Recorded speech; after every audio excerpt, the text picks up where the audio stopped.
हस्तक्षेप.com के YouTube channel में आपका स्वागत है। यहाँ आपको मिलेंगी ऐसी खबरें जो गोदी मीडिया नहीं दिखाएगा। खबरों की तह तक जाकर विश्लेषण देश दुनिया के जाने माने पत्रकारों, साहित्यकारों और स्तंभकारों द्वारा। चैनल का सब्सक्राइब करें और घंटी का बटन भी दबाएं ताकि नया वीडियो अपलोड होते ही आप तक खबर पहुंचे। नमस्कार, हस्तक्षेप में आपका स्वागत है। मैं हूं अमलेंदु उपाध्याय और हमारे साथ जुड़े हुए हैं वर्कर्स फ्रंट यूपी के अध्यक्ष दिनकर कपूर जी। दिनकर जी, आपका हस्तक्षेप में स्वागत है। जी जी नमस्कार अमलेंदु भाई। जी नमस्कार। दोस्तों, कोरोना काल चल रहा है और लॉकडाउन 5 के साथ साथ अनलॉक 1 जो है वो शुरू हो गया है और केंद्र सरकार ने जिस तरीके से लॉकडाउन लागू किया था उसी हड़बड़ी तरीके से लॉकडाउन को खोलने की भी शुरुआत करी। ना तो दूरदर्शिता लॉकडाउन लागू करते समय थी और ना अब लॉकडाउन को खोलते समय कोई दूरदर्शिता नजर आ रही। लगता है जैसे सरकार के पास जो है कोई रास्ता है ही नहीं और सरकार पूरी तरीके से दिशाहीन है। ऐसा जो है सरकार के अब तक की क्रियाकलापों को देख करके लगता है। पूरे देश में स्वास्थ्य सेवाएं ठप पड़ी हुई हैं और इन स्वास्थ्य सेवाओं को ठप करने का आदेश जो है प्रधानमंत्री नरेंद्र मोदी जी ने जब लॉकडाउन लागू किया था उसी समय दे दिया। स्थिति ये है कि ओपीडी नहीं खुल रहे हैं, जो साधारण मरीज हैं उनके इलाज भी नहीं हो पा रहे हैं और इतने लंबे लॉकडाउन के बाद भी मुझे नहीं लगता कि पूरे देश भर में कहीं भी जो है स्वास्थ्य सेवाओं में कोई जो है बेहतरी के प्रयास किए गए हों और वो कहीं दिखाई पड़ रहे हैं। दिनकर जी, आप क्या कहना चाहेंगे? मतलब कि स्वास्थ्य को लेकर के जो एक अहम मुद्दा है और जनता से जुड़ा हुआ एक अहम सवाल है और सरकार की एक सबसे बड़ी जिम्मेदारी है, तो इस मोर्चे पर ये सरकार कहाँ ठहरती है? देखिए अमलेंदु भाई, अभी जो 5वें चरण का लॉकडाउन का जो आदेश हुआ है भारत सरकार की तरफ से, उस आदेश का मैंने अध्ययन किया और मैंने ये पाया और बड़ा मुझे आश्चर्य हुआ। आप लोग कह रहे हैं अनलॉक 1 शुरू हो गया है। अनलॉक 1 से शुरू होने से पहले भारत सरकार ने एक अनलॉक और कर दिया था, वह आपकी जानकारी में होगा। पूरे देश में उसने शराब की दुकानें खोल दी थी जी।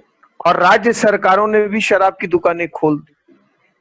अब आप सोचें कि 5वें चरण की जो अधिसूचना भारत सरकार द्वारा जारी की जा रही है, उस अधिसूचना में यह बात लिखी गई है कि मेडिकल फैसिलिटीज राज्य अपनी स्थानीय परिस्थितियों का अध्ययन करते हुए उसकी अनुमति प्रदान करेंगे।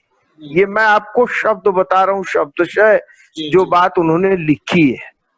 दारू की दुकान खोलने के लिए आपने ये बात नहीं लिखी कि राज्य अपनी परिस्थितियों के हिसाब से दारू की दुकान खोलेंगे। कितने राज्य में सर फोड़ा जा रहा है, लोग नाली में दारू पी के गिरेंगे और कोरोना के वाहक बनेंगे। उसमें आपने राज्य सरकार से कोई निर्देश नहीं दिया। आपने कहा नहीं इसको खोलो, और उसके बाद आपने देखा दिल्ली से लेके पूरे देश के वीडियोस फुटेज आपके सामने हैं कि लोग किस तरह से मारामारी करके दारू की दुकानों पे टूट पड़े।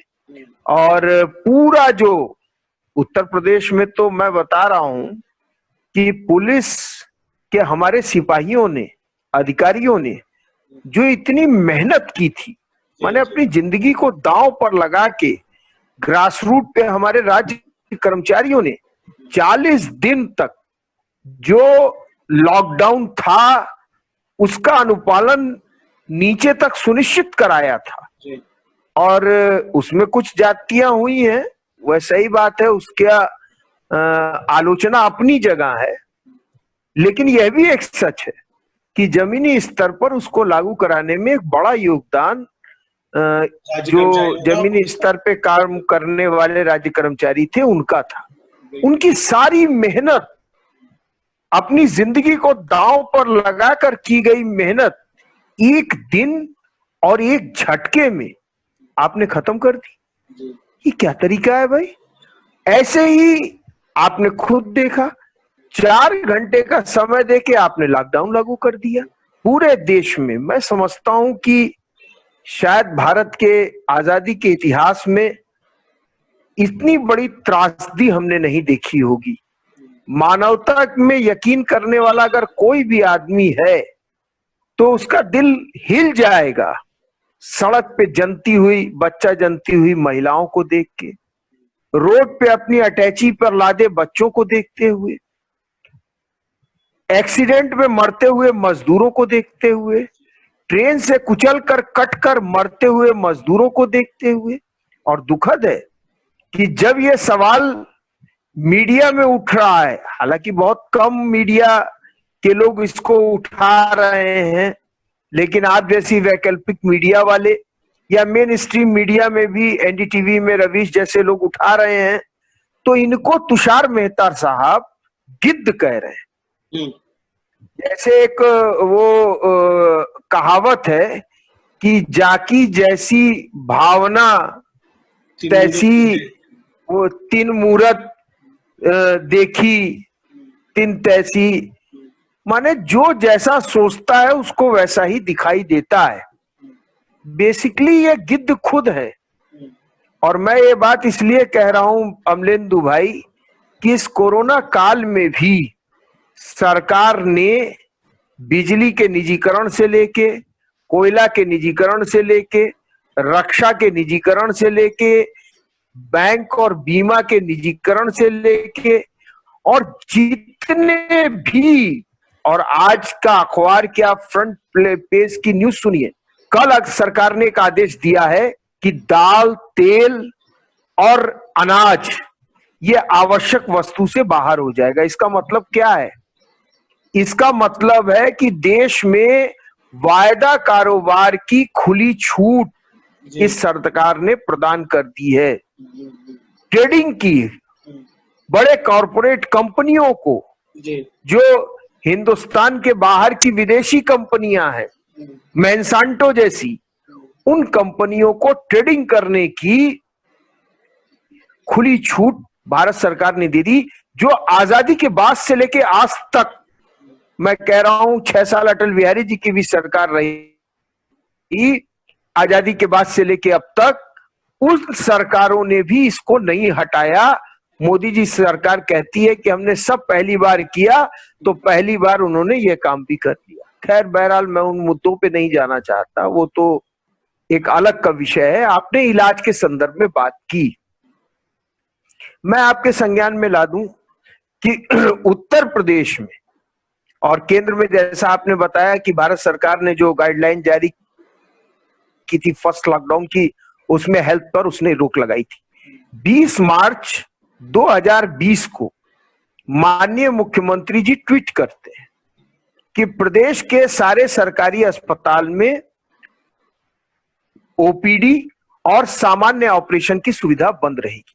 20 मार्च को ही उत्तर प्रदेश सरकार के मुख्यमंत्री जो अधिसूचना कार्यालय है, जहां से रोज मुख्यमंत्री जी की न्यूज प्रकाशित होती हैं, उस न्यूज में मैं आपको वो कोट कर देना चाहूंगा। उसमें उस 20 मार्च की अधिसूचना में यह कहा गया कि 31 मार्च 2020 तक सरकारी अस्पतालों में गैर जरूरी ओपीडी व जांच स्थगित, केवल आकस्मिक सेवाएं प्रदान की जाएंगी। उसके बाद चूंकि अब मुख्यमंत्री जी सर्वोसर्वा है, मुख्यमंत्री जी ने कह दिया, ट्वीट कर दिया, आदेश कर दिया, तो अब आप तो जानते ही हैं कि उसके बाद नीचे किसकी क्या हिम्मत है। महानिदेशक उत्तर प्रदेश परिवार एवं स्वास्थ्य सेवाएं, चिकित्सा एवं स्वास्थ्य सेवाएं ने सारे जिला अधिकारियों को, सीएमओस को लेटर लिखा, एडिशनल सीएमओस को लेटर लिखा। क्या लिखा उन्होंने? उन्होंने कहा कि कोविड-19 के प्रसार की रोकथाम एवं उपचार हेतु चिकित्सालय एवं चिकित्सा सेवाओं में आवश्यक सेवाएं प्रदान किए जाने के संबंध में क्या है?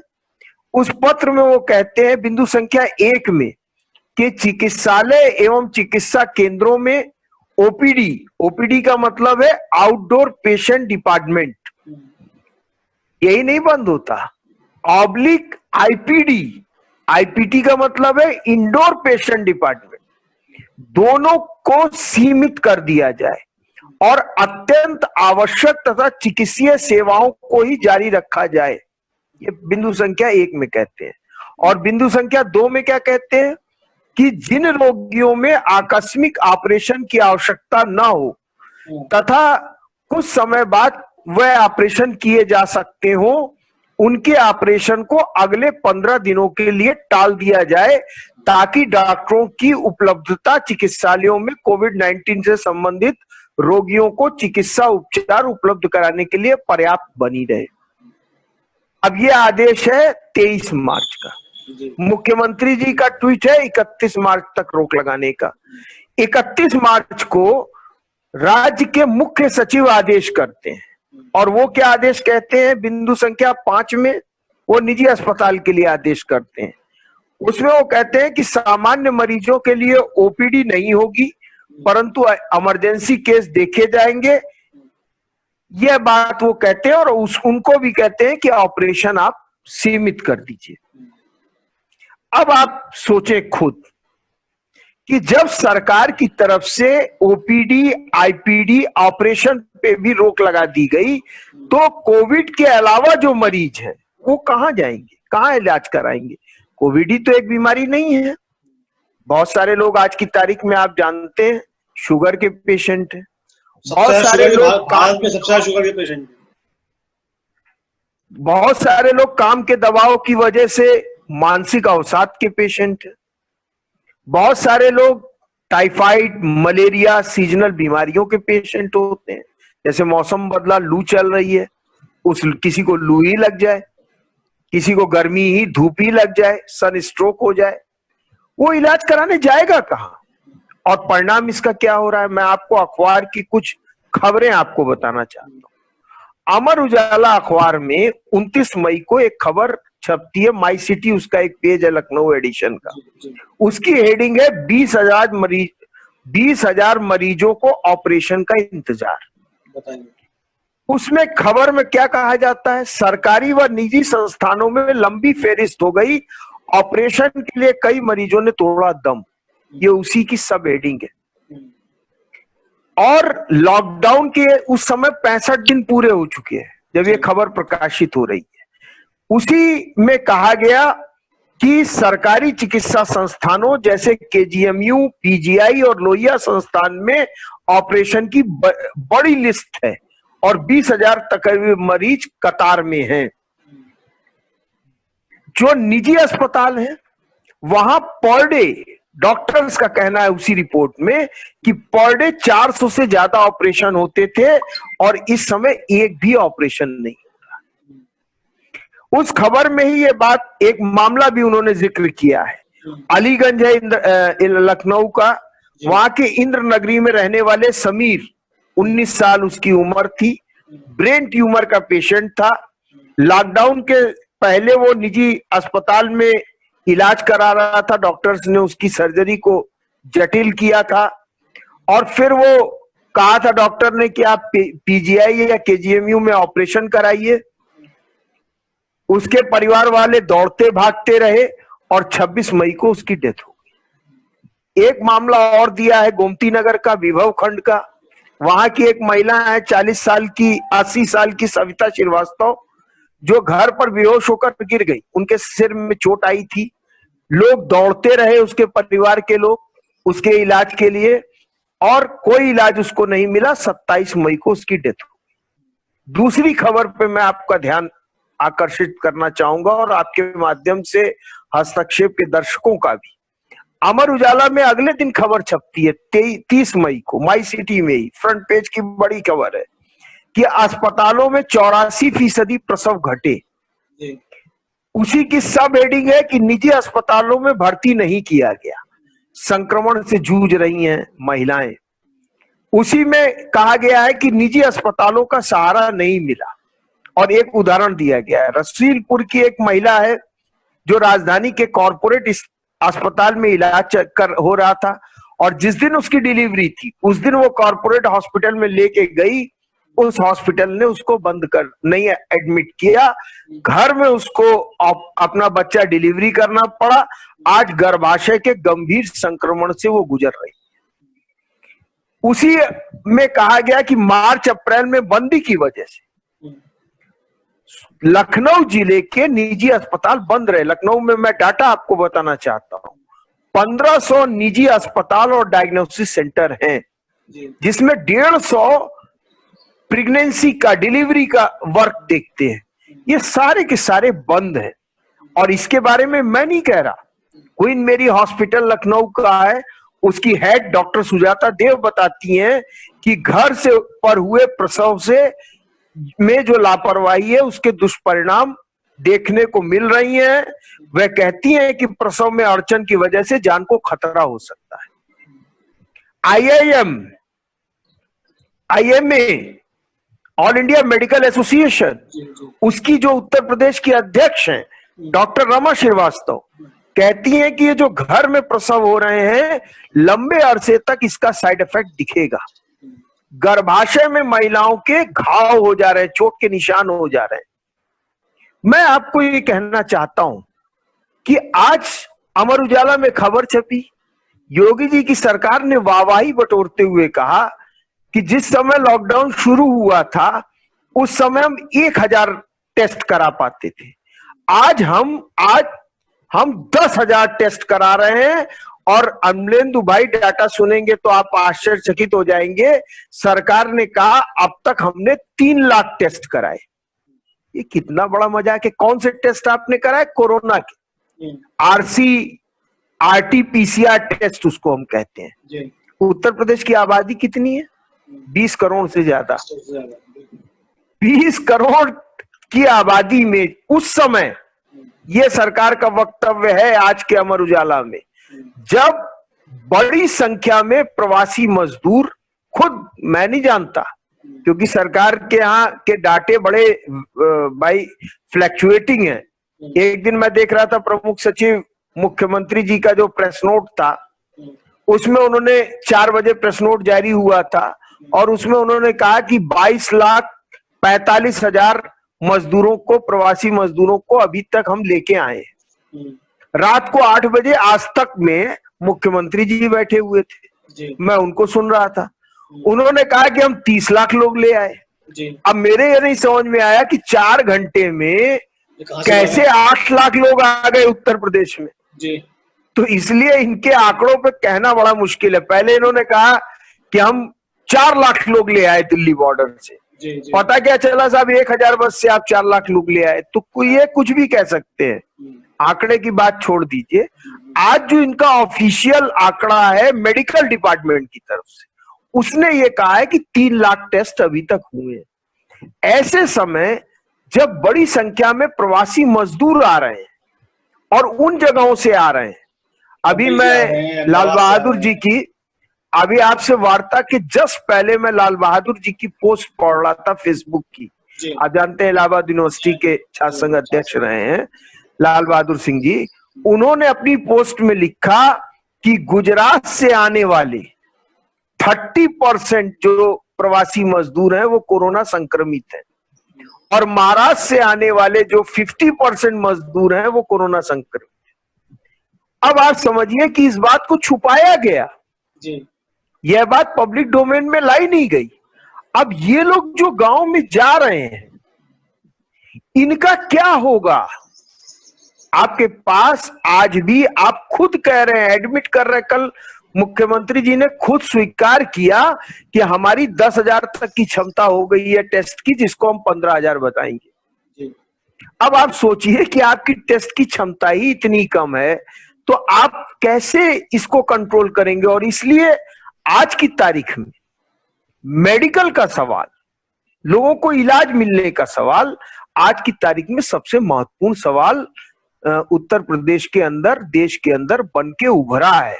दोनों कारणों से, जो सामान्य पेशेंट्स हैं उनके इलाज के भी लिहाज से और जो कोविड-19 से पीड़ित है उनके भी लिहाज से।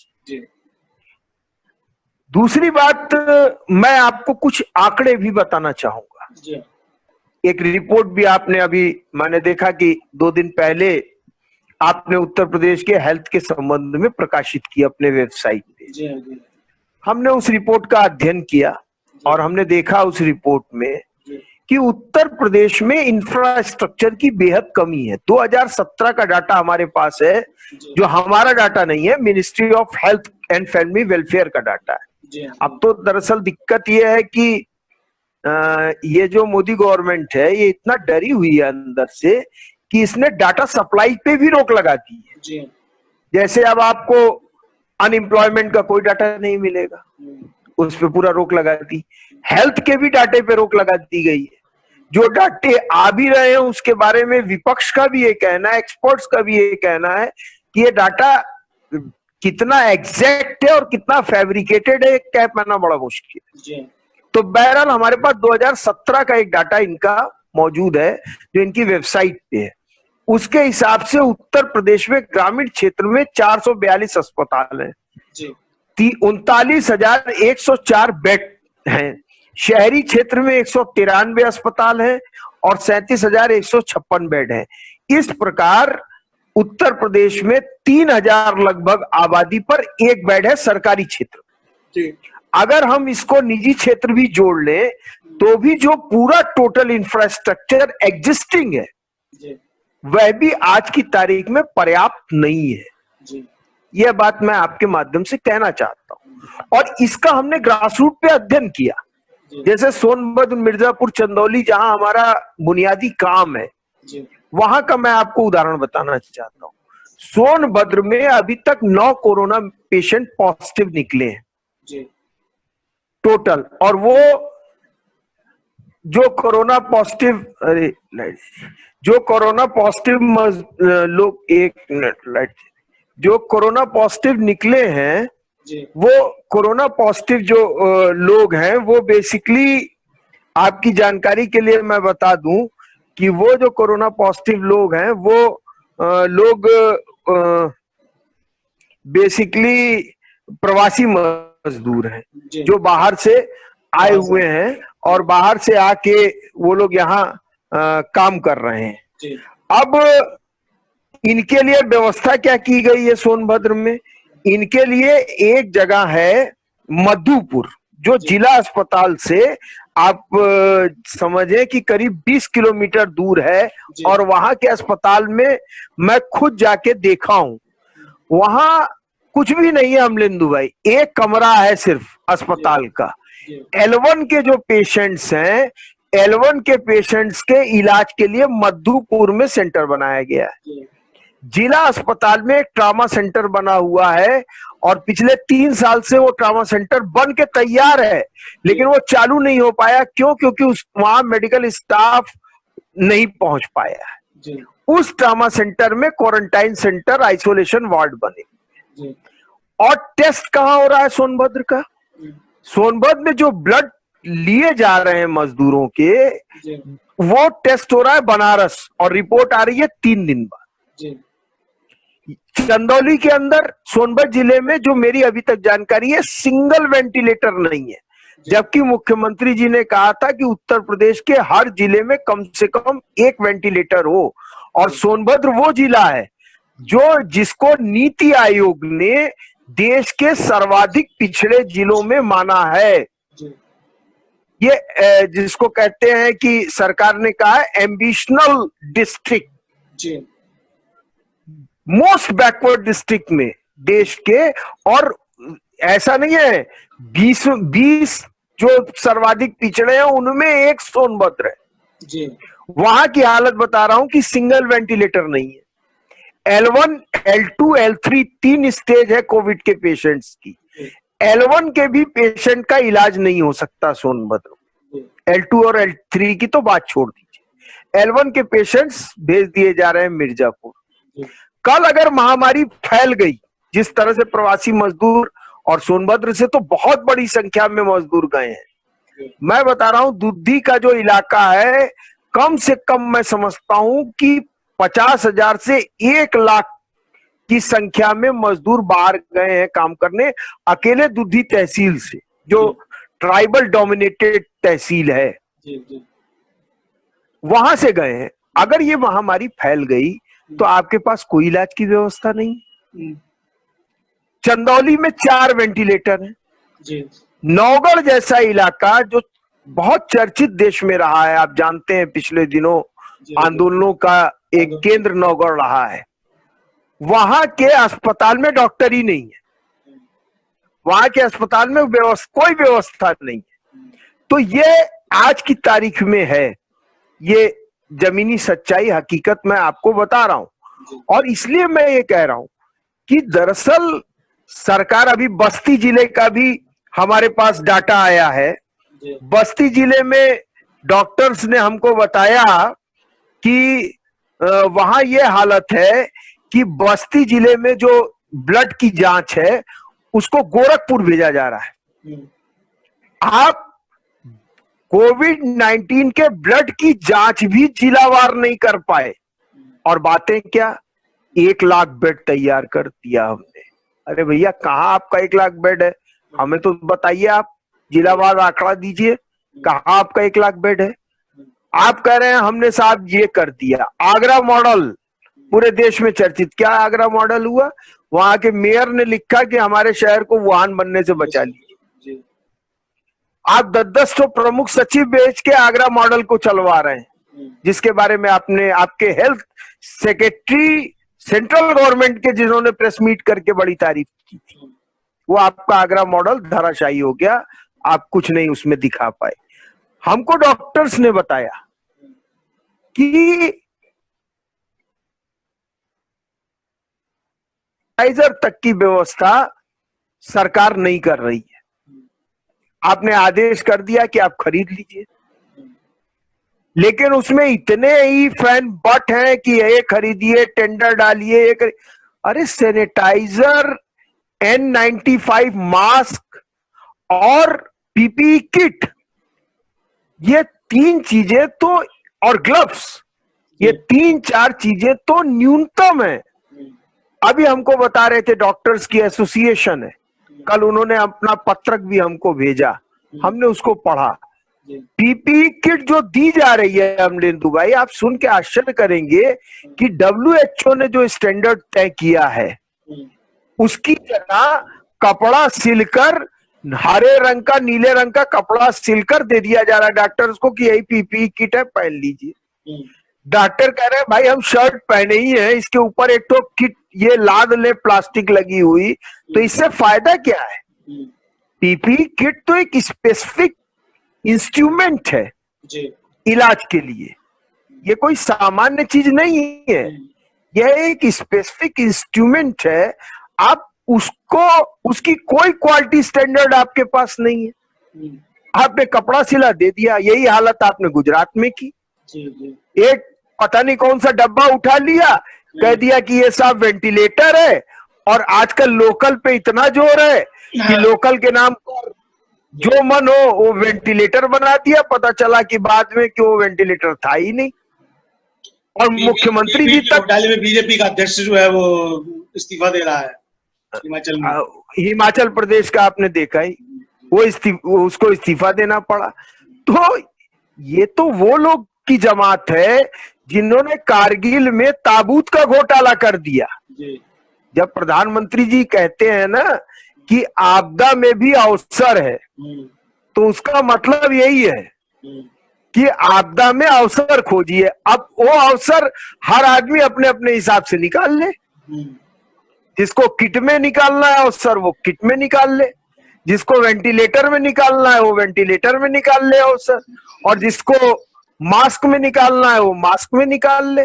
सबके लिए इस समय अवसर है। यहां तक अवसर है कि जो राशन किट दी जा रही है लोगों की, उसमें भी अवसर मिल गया है। 1250 रुपए की राशन किट में भी हमको रिपोर्ट है कि उसमें भी लोगों ने अवसर निकाल लिया। और यह सिद्धांत और किसी ने नहीं, प्रधानमंत्री जी ने बताया है कि आपदा में ही अवसर है। तो भारतीय जनता पार्टी वाले तो उनका अनुसरण करते ही हैं, आप जानते ही हैं, उनके भक्त हैं। तो उन्होंने उनकी बात का संदर्भ निकाल लिया। हिमाचल प्रदेश के प्रदेश अध्यक्ष ने कहा कि भाई हमारे मोदी जी ने कह दिया कि अवसर है आपदा में, तो अवसर निकाल लो। अब वो बेचारे पकड़ा गए तो उनको इस्तीफा देना पड़ा। तो ये कुल मिला के मेरा ये कहना है कि इसमें एक अवसर की तलाश है। तीसरी बात मैं आपको कहना चाहता हूं कि आप फूल माला बरसाते हैं, बैंड बजवाते हैं अस्पतालों के सामने, किस लिए? कोरोना वायरस का सम्मान करने के लिए, वायरस जो योद्धा हैं कोरोना के। और जमीनी सच्चाई क्या है? मैं दो उदाहरण आपके सामने ला रहा हूं।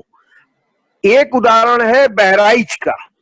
बहराइच में डॉक्टर वासुदेव वर्मा जी हैं, उनके ऊपर 12 मई को हमला किया गया, बुरी तरह उनको मारा पीटा गया, गाली गलौज की गई और दबाव में एफआईआर दर्ज की गई। सीएमओ के कहने के बाद एफआईआर नंबर भी मैं बता दूं 019-139/2020 है। उस एफआईआर को मैंने देखा तो मैं आश्चर्यचकित रह गया। उस एफआईआर में न तो महामारी अधिनियम का जिक्र है और ना ही आपदा अधिनियम 2005 का जिक्र है। जबकि आप ये कहे हैं, योगी जी इतनी बड़ी बड़ी बात कहे हैं कि अगर कोई डॉक्टर्स पे हमला करेगा तो रासुका लगा देंगे, जेल भेज देंगे, उसके ऊपर जुर्माना लगेगा, जेल जाएगा, जमानत नहीं होगी। बड़ी बड़ी बात है। और ये बेचारे वासुदेव वर्मा जी एफआईआर लिखवाए हैं, कोई कार्रवाई नहीं हुई। दूसरा उदाहरण, आप आज तक गिरफ्तारी नहीं हुई है हमलावरों की, और एफआईआर में एपिडेमिक एक्ट का जिक्र नहीं है, डिजास्टर मैनेजमेंट एक्ट का जिक्र नहीं है। जबकि आप सेंट्रल गवर्नमेंट की हेल्पलाइन वो गाइडलाइन देखेंगे तो हर गाइडलाइन में ये क्लॉजेस 59 टू ऑनवर्ड्स क्लॉजेस दिए गए हैं कि ये कार्रवाइयां उनके खिलाफ हो। स्टेट भी वाइस ऑर्डर कर रहा है, चीफ मिनिस्टर बड़ी बड़ी बात कर रहे हैं। दूसरी घटना है आजमगढ़ की। आजमगढ़ में डॉक्टर शिवनाथ यादव हैं। डॉक्टर शिवनाथ यादव जी के ऊपर लाट घाट में भारतीय जनता पार्टी के जो मंडल अध्यक्ष हैं शिव कुमार मौर्य जी, हिंदू महासभा के नेता हैं आशीष गुप्ता जी, अंबुज गौड़ जी भाजपा के मंडल महामंत्री हैं, ये लोग रौना पार एक जगह है वहां के मंडल महामंत्री हैं। इन लोगों ने हमला किया, बुरी तरह मारा। डॉक्टर की एफआईआर दर्ज है, लेकिन आज तक की तारीख है उन लोगों की, हमलावरों की गिरफ्तारी नहीं हुई। ये जमीनी हकीकत है कि कोरोना जो वॉरियर्स हैं हमारे, उनकी सुरक्षा भी उत्तर प्रदेश में नहीं है और इसीलिए उनका मनोबल बहुत बुरी तरह गिरा हुआ है। कम से कम मैं आपको बता रहा हूं केजीएमसी का हाल, डॉक्टर्स काली पट्टी बांध के काम कर रहे हैं। आपने जो होटल फैसिलिटीज में क्वारंटाइन की सुविधा दी थी उसको भी आपने खत्म कर दिया। 14 दिन ड्यूटी के बाद आप कह रहे हैं कि 2 दिन आप रेस्ट करेंगे फिर आप ड्यूटी पे आ जाएं, जबकि डॉक्टर्स का कहना है कि 7 दिन हम ड्यूटी करें, उसके बाद कम से कम 7 दिन का हमको क्वारंटाइन का मौका दिया जाए जी। हम इन्फेक्टेड हो सकते हैं। और आप कल्पना कीजिए कि एक डॉक्टर अगर इन्फेक्टेड हो गया, जो कई डॉक्टर तो मर गए, कई पैरामेडिकल स्टाफ को आपने देखा कि इनकी ये जो आर्टिफिशियल पीपी किट है उससे इतनी गर्मी हुई कि बेहोश होकर गिर गया। तो आप अगर एक डॉक्टर, कल्पना कीजिए कि अगर कोविड का पेशेंट हो गया तो कितने लोगों को दे देगा, इसकी आप सोच ही नहीं सकते। तो हमने इसीलिए कुछ बातें उठाई हैं अपने ऑल इंडिया पीपुल्स फ्रंट की तरफ से, वर्कर फ्रंट की तरफ से हमने कुछ बातें उठाई। हमने एक बात यह उठाई है कि भाई आप पहली चीज कि संविधान का अनुच्छेद 47 हर हिंदुस्तानी को, हर भारतीय नागरिक को इलाज का अधिकार देता है, स्वास्थ्य का अधिकार देता है। और जो ये 47 है ये नीति निर्देशक तत्व है। और मैं इसके कंटेस्ट में आपको ये बता दूं कि संविधान का अनुच्छेद 32 जहां से नीति निर्देश तत्व शुरू होते हैं वह स्पष्ट ये कहता है कि नीति निर्देश तत्व में दिए गए अधिकारों को लागू करना राज्य का कर्तव्य है। और सुप्रीम कोर्ट का इस पर कई रूलिंग्स हैं, उन्होंने कहा है कि directive principle treated as a fundamental right. जी दूसरी बात, संविधान का अनुच्छेद 21 हमको जीने का अधिकार देता है। आप ओपीडी आईपीडी बंद करके, आप ऑपरेशन बंद करके, उत्तर प्रदेश की सारी मेडिकल व्यवस्था बंद करके, आप ये जो फंडामेंटल राइट 21 है, आप इसको हमसे छीन रहे हैं। जिंदा रहने के अधिकार को भी आम नागरिकों से छीना जा रहा है। और इसलिए हमारी ये मांग है कि तत्काल प्रभाव से सरकार ओपीडी आईपीडी, निजी और सरकारी दोनों, और ऑपरेशन चालू करने की अनुमति प्रदान करे। क्योंकि 5वें चरण का भी जो लॉकडाउन का अनलॉक जिसको आप कह रहे हैं, इसका भी मुख्य सचिव का जो गाइडलाइन में मैं पढ़ रहा था, उसमें भी उन्होंने कहा है कि सिर्फ इमरजेंसी सेवाएं और आवश्यक ऑपरेशन को छोड़कर बाकी व्यवस्था नहीं की जाएगी, बाकी सुविधा अनलॉक में नहीं दी जाएगी। तो मेरी पहली डिमांड यह है कि सरकारी निजी सबको किया जाए, और एक व्यवस्था कर दी जाए कि ओपीडी के पहले स्क्रीनिंग करा ली जाए। जो भी डाउटफुल कोविड पेशेंट्स हैं उनको फिल्टर्ड करके अलग कर लिया जाए। नॉर्मल जो लोग हैं उनको आप ओपीडी की आईपीडी की सुविधा दीजिए, ऑपरेशन की सुविधा दीजिए। दूसरा, हमने ये बात उठाई है कि कोविड-19 के लिए आप अलग एक इंफ्रास्ट्रक्चर बिल्डअप कीजिए, क्योंकि कोविड-19 एक नया वायरस है और इसके बारे में डॉक्टर्स बहुत खुद भी नहीं जानते। तो इसका नेशनल लेवल पे एक प्रशिक्षण हो। आप कुछ डॉक्टर्स को जो इसमें स्पेशलाइज्ड हो उनको आप इन्वॉल्व करके ट्रेनिंग दीजिए, और नेशनली इसका एक अलग इंफ्रास्ट्रक्चर बिल्डअप किया जाए। क्योंकि ये आप जानते हैं, जैसा कि WHO का कहना है कि ये वायरस इतनी जल्दी खत्म नहीं हो जाता जब तक कि हम कोई वैक्सीन नहीं विकसित कर सकते। तो ये लंबे समय तक हमारे जीवन का हिस्सा है। पे भी निर्भर करेगा। मतलब पहले तो वैक्सीन के ट्रायल होते हैं, उसके 1 लेवल 2 लेवल 3 लेवल वो पूरा होगा, उसके बाद फिर किस स्तर पर वैक्सीन मिलेगी, उसकी उपलब्धता क्या होगी, है ना। आप पूरी दुनिया को वैक्सीन चाहिए। 6 अरब वैक्सीन अगर बनेगी तो 6 अरब शीशियां भी तो चाहिए वैक्सीन। तो शीशियों का निर्माण कहाँ होगा 6 अरब शीशियों का। तो ये सारी चीजें मतलब कम से कम जो है 1.5 से 2 साल जो है, इसको मुझे लगता है कि वैक्सीन अगर बन भी जाती है उसके बाद जो है सब जगह उपलब्ध होगी, 1.5 से 2 साल कम से कम लगेगा। और उस वैक्सीन का भी जो है वो ये देखना पड़ेगा कि वो कितनी इफेक्टिव हो रही है, उसके साइड इफेक्ट्स क्या हैं। तो वो साइड इफेक्ट्स भी देखने में भी जो है उस पर अध्ययन होगा। मतलब ये कोई बहुत आसान चीज और बहुत जल्दी चीज होने वाली नहीं है। तो इसलिए सरकारों को इस पर बहुत तरीके से ध्यान देना होगा और इंफ्रास्ट्रक्चर इस पे काफी बढ़ाना होगा और इस पे काफी निवेश करना होगा, जो कि ना राज्य सरकारें कर रही हैं और केंद्र सरकार तो बिल्कुल नहीं कर रही है। मतलब केंद्र सरकार ने जो घोषणा भी की 20 लाख करोड़ के पैकेज की, उस 20 लाख करोड़ के पैकेज में कहीं भी जो है वो 1 पैसा भी जो है कोविड-19 से लड़ने के नाम पे नहीं दिया गया है। अरे जिक्र ही नहीं है उसका। मैं पैसे की तो बात ही छोड़ दीजिए, उसका जिक्र ही नहीं है। और कहा भी, देखिए इस मामले में नीला सीतारमण ने ईमानदारी बरती। उन्होंने कहा भी कि इसको आप कोविड-19 का राहत पैकेज मत मानिए, ये आर्थिक सुधार का पैकेज है। और वो आर्थिक सुधार पूरा एक वित्तीय पूंजी के पक्ष में कर रहे हैं। जैसे मैं आपको एग्जांपल के लिए बता दूं, लखनऊ में 1500 हॉस्पिटल है प्राइवेट, सब बंद है, डायग्नोसिस सेंटर बंद है, लेकिन 2 हॉस्पिटल खुले हैं। ये भी आपकी जानकारी के लिए बता दूं। और एक का नाम है वेदांता और दूसरे का नाम है अपोलो। ये 2 खुले हैं। अब आप समझ सकते हैं कि मेदांता और अपोलो में सामान्य आदमी तो इलाज नहीं करा पाएगा। जिस महिला का मैंने आपको जिक्र किया जो प्रसव के गेट से भगा दी गई, वो इन्हीं में यही अस्पताल है जिनके गेट से उसको भगा दिया गया और डिलीवरी उसकी नहीं हुई। वो अच्छे घर की रईस, घर की महिला है, सामान्य लेडी नहीं थी जिसको अपने घर पे प्रसव कराना पड़ा। तो मेरा ये कहना है कि अब हमारी जिंदगी वो कोविड के साथ बीतेगी, ये हमारी जिंदगी का एक हिस्सा हो गया। ऐसी स्थिति में अभी तक तो कोई वैक्सीन बनी नहीं है, और बाकी जो बात आप कह रहे हैं वैक्सीन बनने के बाद भी एक लंबा प्रोसेस है। तो अभी तो हमें कोविड के साथ जिंदगी काटनी है और अनलॉक शुरू हो गया है। भीड़े बाजार में निकलने लगी हैं। मैं खुद देख रहा हूं, लखनऊ में लोग निकलने लगे हैं।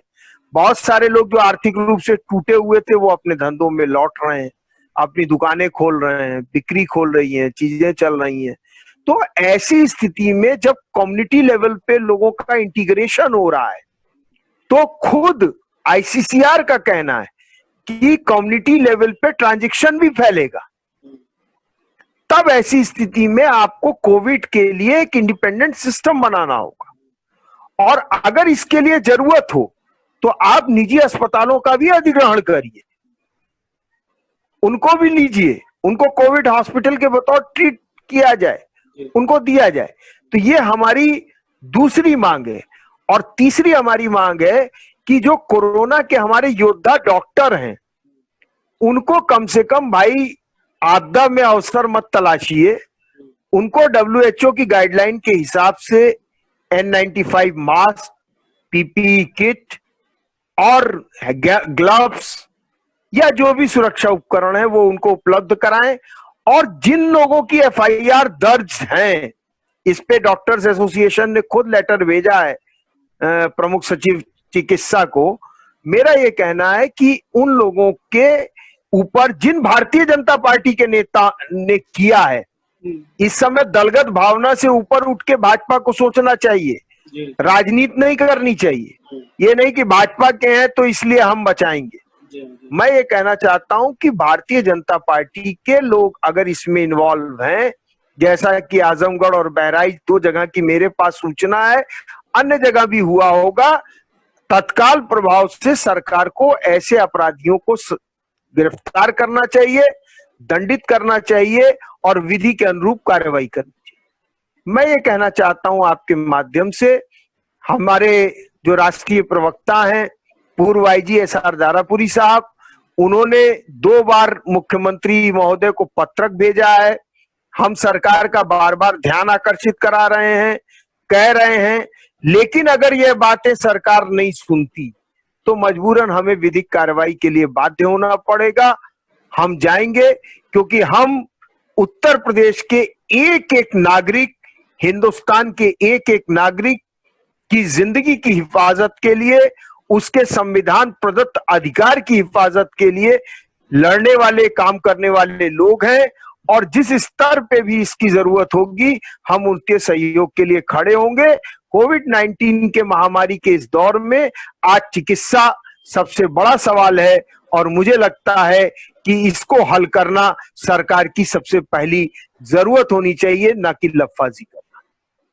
बहुत बहुत धन्यवाद दिनकर जी, आपने बहुत लंबा वक्त हम लोगों को दिया, और दर्शकों आपका भी आभार कि आपने पूरा हमारी चर्चा ध्यान से सुनी।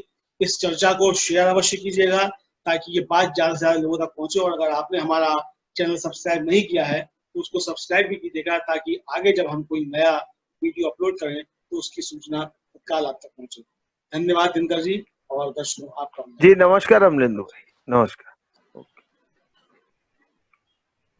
ठीक है, काट दें।